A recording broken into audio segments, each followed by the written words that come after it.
ಈ ತಿಂಗಳ ಕೊನೆಯಲ್ಲಿ ಕುಂಭರಾಶಿಯವರಿಗೆ ಒಂದು ಅಪಾಯ ಬರುತ್ತೆ. ಹುಷಾರಾಗಿರಿ, ಎಚ್ಚರಿಕೆಯಿಂದ ಇರಿ. ಗೊತ್ತಲ್ಲ, ಆ ಒಂದು ಅಪಾಯವನ್ನು ತಪ್ಪಿಸ್ಕೊಬಿಡ್ತು. ಬೀಸ ದೊಣ್ಣೆಯಿಂದ ತಪ್ಪಿಸ್ಕೊತು ಅಂತಂದರೆ 100 ವರ್ಷ ಆಯಸ್ಸು ಅಂದಂಗೆ. ತುಂಬ ಅಂದರೆ ತುಂಬ ಕೇರ್ಫುಲ್ಲಾಗಿರಿ. ಅದು ಯಾವ ಒಂದು ವಿಚಾರ ಅಂತ ನಾನು ಸಂಪೂರ್ಣವಾಗಿ ಕುಂಭರಾಶಿಯವ್ರಿಗೆ ತಿಳಿಸ್ಕೊಡ್ತೀನಿ ಈ ತಿಂಗಳು ಕೊನೆಯಲ್ಲಿ. ಯಾಕೆ ಅಂತಂದರೆ ಈ ತಿಂಗಳು ಕೊನೆಯಲ್ಲಿ ಒಂದು ಅಪಾಯ, ಒಂದು ದೋಷ ಇದೆ, ಒಂದು ಕಂಟಕ ಇದೆ, ಒಂದು ಗಂಡಾಂತರ ಇದೆ. ಅದನ್ನು ಬಚಾವಾಗೋಯ್ತು ಅಂತಂದರೆ ಅದಕ್ಕೂ ಕೂಡ ಪರಿಹಾರವನ್ನು ಹೇಳ್ತೀನಿ. ತಲೆನೇ ಕೆಡಿಸ್ಕೋಬೇಡಿ. ಗೊತ್ತಲ್ಲ ಅದೇನು ವಿಚಾರ ಅಂತ ನಾವು ನೋಡೋಣ.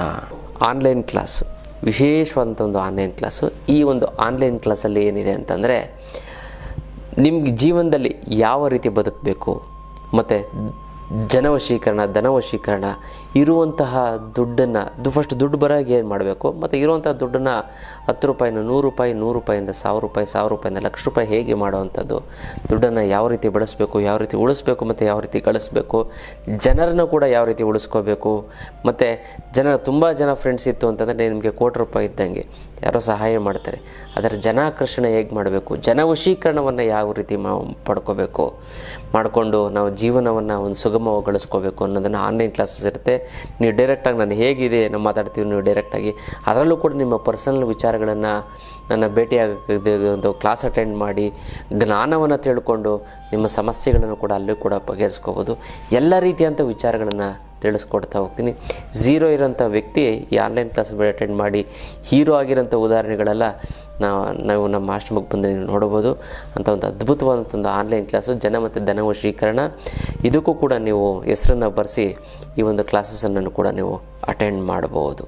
ಇದು ವಿಶೇಷವಾದಂಥ ಒಂದು ಆನ್ಲೈನ್ ಕ್ಲಾಸು, ಎಲ್ಲರಿಗೂ ಕೂಡ ಅಷ್ಟು ಸುಲಭವಾಗಿ ಸಿಗೋದಿಲ್ಲ. ಹಾಗೆ ಈ ಒಂದು ಆನ್ಲೈನ್ ಕ್ಲಾಸನ್ನು ನೀವು ಜಾಯಿನ್ ಮಾಡಿ ಅಂತ ನಾನು ತಿಳಿಸ್ಕೊಡ್ತೀನಿ. ಜೈ ಭಗವಾನ್, ಎಲ್ಲರಿಗೂ ನಮಸ್ಕಾರ. ಮಹಾದೇವಿ ಚೈದ್ಮಿಶ್ರಪತಿ ಮಹಿತನ್ನು ಐಶ್ವರ್ಯಲಕ್ಷ್ಮಿ ಪ್ರಜಾವತಿ, ಎಲ್ಲರಿಗೂ ನಮಸ್ಕಾರ. ಇವತ್ತಿನ ವಿಶೇಷ ಸಂಚಿಕೆಯ ಅನೇಕ ವಿಚಾರಗಳನ್ನು ನಾವು ತಿಳ್ಕೊಳ್ಳೋಣ. ಮೊದಲನೇದಾಗಿ ನೋಡಿ, ಭಾಳಷ್ಟು ದಿನಗಳಿಂದ ಬರದೇ ಇರೋಂಥ ಒಂದು ಸಮಸ್ಯೆ ಈ ಕುಂಭರಾಶಿಯವರಿಗೆ ಈ ಒಂದು ತಿಂಗಳ ಎಂಡಲ್ಲಿ ಬರುತ್ತೆ.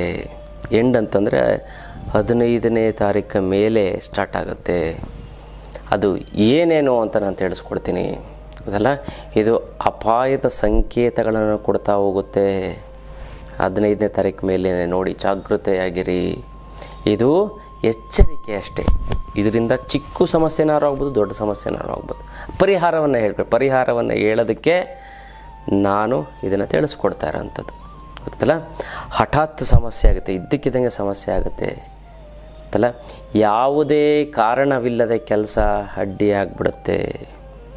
ಈಗ ಪಾಪ ಎಷ್ಟೊಂದು ಜನ ತುಂಬ ದುಬೈಗೆ ಟೂರ್ ಹೋಗಬೇಕು ಅಂತ ಭಾಳಷ್ಟು ಜನ ಇಟ್ಕೊಂಡಿದ್ರು. ಈ ಬೇಸಿಗೆ ರಜದಲ್ಲಿ ಪ್ಲ್ಯಾನೆಲ್ಲ ಮಾಡಿದರು.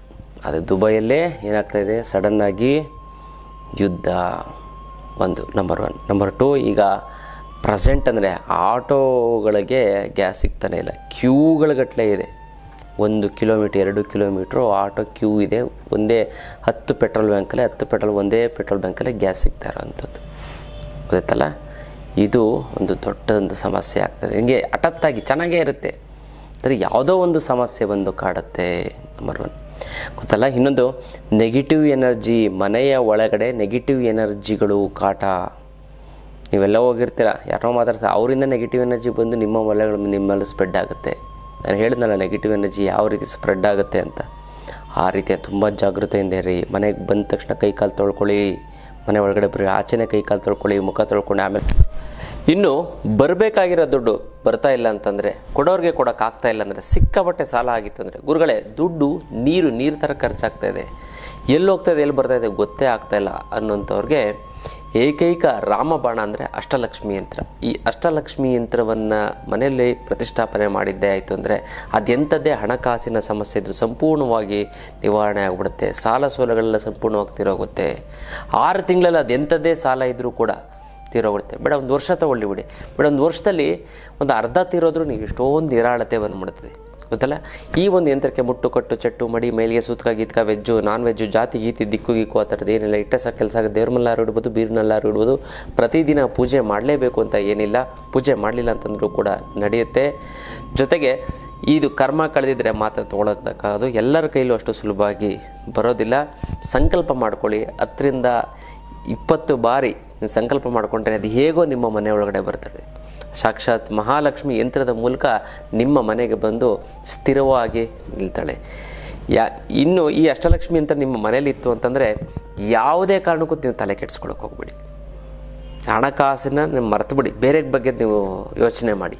ಅಂಥ ಒಂದು ಅದ್ಭುತವಾದ ಒಂದು ಶಕ್ತಿ ಗಿಡಮೂಲಿಕೆಗಳನ್ನೆಲ್ಲ ಕುಟ್ಟಿ ಪುಡಿ ಮಾಡಿ ಅರೆದು ಒಣಗಿಸಿ ಭಸ್ಮ ಮಾಡಿ ಈ ಒಂದು ಯಂತ್ರನ ಪ್ರಾಣ ಪ್ರತಿಷ್ಠಾಪನೆ ಮಾಡಿ ಶಕ್ತಿ ತುಂಬಿ ಇಟ್ಟಿರುವಂಥ ಒಂದು ಯಂತ್ರ. ಈ ಯಂತ್ರವನ್ನು ನೀವು ಪ್ರತಿಷ್ಠಾಪನೆ ಮಾಡಿ ನಿಮ್ಮ ಹಣಕಾಸಿನ ಸಮಸ್ಯೆಯ ಸಂಪೂರ್ಣ ನಿವಾರಣೆನ ನೀವೇ ನೋಡ್ತೀರ. ಹಾಗಾಗಿ ಇದನ್ನು ಇನ್ನು ಅತ್ಯದ್ಭುತವಾದ ಒಂದು ಅಷ್ಟಲಕ್ಷ್ಮಿ ಯಂತ್ರದ ವಿಚಾರ. ಒಳಗಡೆ ಬನ್ನಿ. ಸಾಧ್ಯ ಆಯಿತು ಅಂತಂದರೆ ಹೊರಗಡೆ ಹೋಗಿ ಬಂದಿರ್ತೀರ, ಶರ್ಟು ಪ್ಯಾಂಟು ಎಲ್ಲವನ್ನು ಬಿಚ್ಚಾಕಿ ನೈಟು ಒಗೆಯಕ್ಕೆ ಹಾಕ್ಬಿಡಿ. ಮತ್ತೆ ನೆಕ್ಸ್ಟ್ ಬಿದ್ದರೆ ಹಾಕ್ಕೊಳಕ್ಕೆ ಹೋಗ್ಬೇಡಿ. ನೆಗೆಟಿವ್ ಎನರ್ಜಿ ಇರುತ್ತೆ ಗೊತ್ತಲ್ಲ. ಎಲ್ಲೆಲ್ಲೋ ಬೀದಿಲಿ ಎಲ್ಲೆಲ್ಲೋ ಓಡಾಡ್ಕೊಂಡು ಬಂದಿರ್ತೀರ, ಗಲೀಜು ಸ್ಮೆಲ್ಲು ಗೊತ್ತಲ್ಲ. ಹಾಗಾಗಿ ತುಂಬ ಹುಷಾರಾಗಿರಿ. ನೆಗೆಟಿವ್ ಎನರ್ಜಿ ಅದಕ್ಕೋಸ್ಕರ ಏನು ಮಾಡಬೇಕು ಅಂತಂದರೆ ಈ ಒಂದು ಸ್ವಸ್ತಿಕ್ಕನ್ನು ಹಾಕ್ಬಿಡ್ತಂದ್ರೆ ಯಾವುದೇ ನೆಗೆಟಿವ್ ಎನರ್ಜಿ ಮನೆ ಒಳಗಡೆ ಬರೋದಿಲ್ಲ ಗೊತ್ತಲ್ಲ. ಈ ಸ್ವಸ್ತಿಕ್ಕನ್ನು ಅಳವಡಿಸಿ. ಬಾಗಿಲು ಮೇಲ್ಗಡೆ ಒಂದು ಮತ್ತು ಒಳಗೆ ಬಾಗಿಲು ತೆಗೆದ ತಕ್ಷಣ ಯಾವ ಗೋಡೆ ಇರುತ್ತೋ ಆ ಗೋಡೆಗೆ ಒಂದು ಆಗುವಂಥದ್ದು. ಮತ್ತು ಇನ್ನೊಂದು ಅಂತಂದರೆ ಹಣದ ನಷ್ಟ ಸಾಧ್ಯತೆ ಆಗಿರುತ್ತೆ. ಹಣದ ನಷ್ಟ ಇರೋದರಿಂದ ಈ ತಿಂಗಳು ಎಂಡಲ್ಲಿ ಯಾವುದೇ ಕಾರಣಕ್ಕೂ ನೀವು ಅಂದರೆ ಹಣ ಇನ್ವೆಸ್ಟ್ಮೆಂಟ್ ಮಾಡೋದಾಗಲಿ ಕೊಡೋದಾಗಲಿ ತೊಗೊಳೋದಕ್ಕಾಗಲಿ ಮಾಡೋಕ್ಕೆ ಹೋಗ್ಬೇಡಿ. ಸೈಲೆಂಟಾಗಿದ್ದುಬಿಡಿ ಗೊತ್ತಲ್ಲ.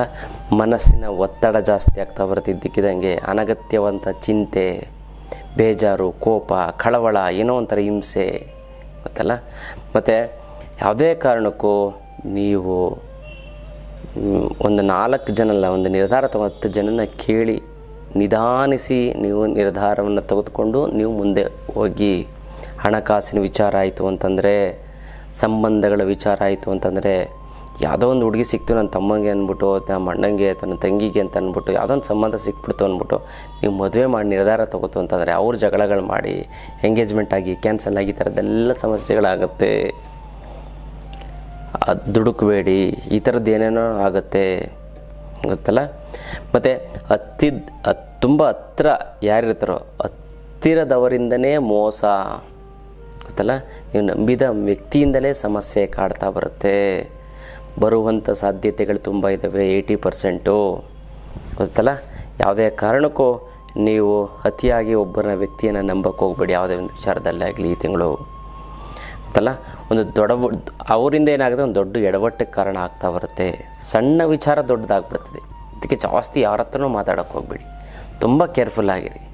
ಏನಿಲ್ಲ, ನೀವು ಎಚ್ಚರಿಕೆಯಿಂದ ಇತ್ತು ಅಂದರೆ ಯಾವ ಸಮಸ್ಯೆಗಳು ಆಗಲ್ಲ, ಯಾವ ನಷ್ಟಗಳು ಆಗಲ್ಲ. ನೀವು ಎಡುವುದು ಅಂತಂದರೆ, ಒಂದು ಎಚ್ಚರಿಕೆ ಕಳ್ಕೊತು ಅಂತಂದರೆ ಸಣ್ಣ ಸಮಸ್ಯೆ ಕೂಡ ದೊಡ್ಡ ನಷ್ಟಕ್ಕೆ ಕಾರಣ ಆಗಿಬಿಡ್ತದೆ. ಮತ್ತು ಅನಿರೀಕ್ಷಿತವಂಥ ಒಂದು ಅಪಾಯದ ಸೂಚನೆಗಳು ಕಂಡುಬರುತ್ತೆ. ಪ್ರಯಾಣದಲ್ಲಾಗಿರ್ಬೋದು, ವಾಹನದಲ್ಲಾಗಿರ್ಬೋದು, ಆರೋಗ್ಯದಲ್ಲಾಗಿರ್ಬೋದು ಜಾಗ್ರತೆ ಇರಲಿ. ಆರೋಗ್ಯ ಹೆಚ್ಚು ಜಾಸ್ತಿ ಹೊರಗಡೆ ಬಿಸಿಲಲ್ಲಿ ಹೋಗಕ್ಕೆ ಹೋಗಬೇಡಿ.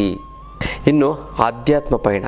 ಈ ಆಧ್ಯಾತ್ಮ ಪಯಣದಲ್ಲಿ ಪ್ರತಿ ತಿಂಗಳು ಒಂದಲ್ಲ ಒಂದು ಪುಣ್ಯಕ್ಷೇತ್ರಗಳ ದರ್ಶನವನ್ನು ನಾನು ಮಾಡಿಸ್ತಾ ಹೋಗ್ತಾ ಇರ್ತೀನಿ. ಖಂಡಿತವಾಗ್ಲೂ ಕೂಡ ಇದಕ್ಕೆ ನೀವು ಭಾಗಿಯಾಗಿ ಕರ್ಮ ಕಳ್ಕೊಳ್ಳೋದಕ್ಕೋಸ್ಕರ ಈ ಒಂದು ಅದ್ಭುತವಾದಂಥ ಒಂದು ಪುಣ್ಯಕ್ಷೇತ್ರ ದರ್ಶನವನ್ನು ಮಾಡ್ತೀನಿ. ಪ್ರತಿ ತಿಂಗಳು ಪುಣ್ಯಕ್ಷೇತ್ರ ಈ ಕೇರಳ ಅನಂತ ಪದ್ಮನಾಭ, ಗುರುವಾಯೂರು, ಮತ್ತು ಮುಂದಿನ ತಿಂಗಳು ಈ ಪುರಿ ಜಗನ್ನಾಥ, ಅದರ ಮುಂದಿನ ತಿಂಗಳು ಕಾಮಾಖ್ಯ, ಅದರ ಮುಂದಿನ ತಿಂಗಳು ಕಾಶಿ ಮತ್ತು ಅಯೋಧ್ಯ. ಈ ಥರ ಪ್ರತಿ ತಿಂಗಳು ಅದ್ಭುತವಾದಂಥ ಒಂದು ಆಧ್ಯಾತ್ಮ ಪಯಣ ಇರುತ್ತೆ. ಈ ಫ್ಲೈಟು ಮತ್ತು ಊಟ ತಿಂಡಿ ವ್ಯವಸ್ಥೆ, AC ರೂಮು, AC ಬಸ್ಸು ಎಲ್ಲವೂ ಕೂಡ ಅದ್ಭುತವಾಗಿ ವ್ಯವಸ್ಥೆ ಆಗ್ತಾಯಿದೆ. ಖಂಡಿತವಾಗ್ಲೂ ಕೂಡ ಈ ಒಂದು ಆಧ್ಯಾತ್ಮ ಪಯಣಕ್ಕೆ ನೀವೆಲ್ಲ ಭಾಗಿಯಾಗಿ ಹೆಸರನ್ನು ಬರೆಸಿ ಒಂದಲ್ಲ ಒಂದು ಆಧ್ಯಾತ್ಮ ಪಯಣ. ಜೀವನದಲ್ಲಿ ಜಂಜಾಟ ಅನ್ನುವಂಥದ್ದಿದೆ. ಸಂಸಾರ ಅನ್ನುವಂಥ ಗೋಡು ನಿತ್ಯ ನರಕ. ಈ ಒಂದು ಲೌಕಿಕ ಬದುಕೋ ಒಂದು ನರಕ. ಆ ನರಕದಿಂದ ಹೊರಗಡೆ ಬರೋದಕ್ಕೋಸ್ಕರ ಭಗವಂತ ನೋಡೋಕ್ಕೆ ನಾವು ಸ್ವರ್ಗಕ್ಕೆ ಹೋಗೋಕ್ಕಾಗಲ್ಲ, ಅಟ್ಲೀಸ್ಟ್ ಪುಣ್ಯಕ್ಷೇತ್ರಗಳನ್ನಾರು ನೋಡಿ ಆ ಸ್ವರ್ಗದ ಒಂದು ಅನುಭವವನ್ನು ನಾವು ಮಾಡ್ಬೋದಲ್ವ. ಅಂಥ ಒಂದು ಪುಣ್ಯಕ್ಷೇತ್ರಕ್ಕೆ ನೀವೆಲ್ಲ ಭೇಟಿ ಕೊಡಿ ಗುರುಗಳ ಮುಖಾಂತರ. ಅದರಲ್ಲಿ ಏನು ಮಾಡ್ತೀವಿ, ವಿಶೇಷವಾಗಿ ನಾವು ಯಂತ್ರ ಮಂತ್ರ ತಂತ್ರ ಎಲ್ಲವನ್ನು ಕೂಡ ಯಾವ ರೀತಿ ಸಂಕಲ್ಪ ಮಾಡಬೇಕು ಎಲ್ಲವನ್ನು ಕೂಡ ನಾವು ಮಾಡಿಸ್ತಾ ಇರ್ತೀವಿ. ಹಾಗಾಗಿ ಆ ಒಂದು ಪುಣ್ಯಕ್ಷೇತ್ರವನ್ನು ದರ್ಶನವನ್ನು ಮಾಡಿಕೊಳ್ಳಿ, ಹೆಸರನ್ನ ಬರೆಸಿ. ಪ್ರತಿ ಒಂದು ವಾಟ್ಸಪ್ ಗ್ರೂಪಲ್ಲಿ ನೀವು ಇತ್ತು ಅಂತಂದರೆ ಯಾವ್ದಾದ್ರು ಒಂದು ನಾವು ಎಲ್ಲೆಲ್ಲಿ ಹೋಗ್ತಾಯಿದ್ದು ನಾವು ಆಗ್ತಾ ಇರ್ತೀವಿ, ಅದಕ್ಕೆ ನೀವು ಬರ್ಬೋದು. ಆಧ್ಯಾತ್ಮ ಪಯಣ ಮಾಡಿ, ಜೊತೆಗೆ ದೇವರ ಒಂದು ಸಾಕ್ಷಾತ್ಕಾರವನ್ನು ಪಡೀರಿ. ವಾಹನಗಳನ್ನು ಚಲಾಯಿಸೋಕೆ ಹೋಗ್ಬೇಡಿ ನೈಟ್ ಟೈಮು. ಸ್ವಲ್ಪ ದೂರ ಪ್ರಯಾಣ ಒಬ್ಬೊಬ್ಬರೇ ಮಾಡೋಕ್ಕೆ ಹೋಗಬೇಡಿ ಅಂತಲ್ಲ. ಮತ್ತು ತಿಂಗಳ ಕೊನೆಯಲ್ಲಿ ತುಂಬ ಸೆನ್ಸಿಟಿವ್ ಆಗಿರುತ್ತೆ, ತಲೆನೇ ಕೆಡಿಸ್ಕೋಬೇಡಿ.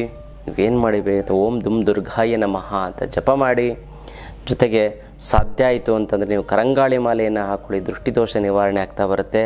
ಯಾವುದೇ ನೆಗೆಟಿವ್ ಇತ್ತು ಅಂತಂದ್ರೂ ಕೂಡ ಒಡೆದು ಬಿಸಾಕುತ್ತೆ. ಜೊತೆಗೆ ಶನಿವಾರದ ದಿನ ನೀವು ಎಳ್ಳನ್ನು ದಾನ ಕೊಡಿ, ಓಂ ನಮಃ ಶಿವಾಯ ಅಂತ ಜಪ ಮಾಡಿ. ಜೊತೆಗೆ ಸಾಧ್ಯ ಆಯಿತು ಅಂತಂದರೆ ತುಪ್ಪದ ದೀಪವನ್ನು ನೀವು ಹಚ್ಚಿ. ಅಮಾವಾಸ್ಯೆ ದಿನ ಯಾವುದೇ ರೀತಿಯಂಥ ಸಮಸ್ಯೆಗಳು ಆಗೋದಿಲ್ಲ ಕುಂಭರಾಶಿಯವರಿಗೆ ಅಂತಲ್ಲ. ಇದು ಇವತ್ತಿನ ವಿಶೇಷವಾದಂಥ ಒಂದು ವಿಚಾರ.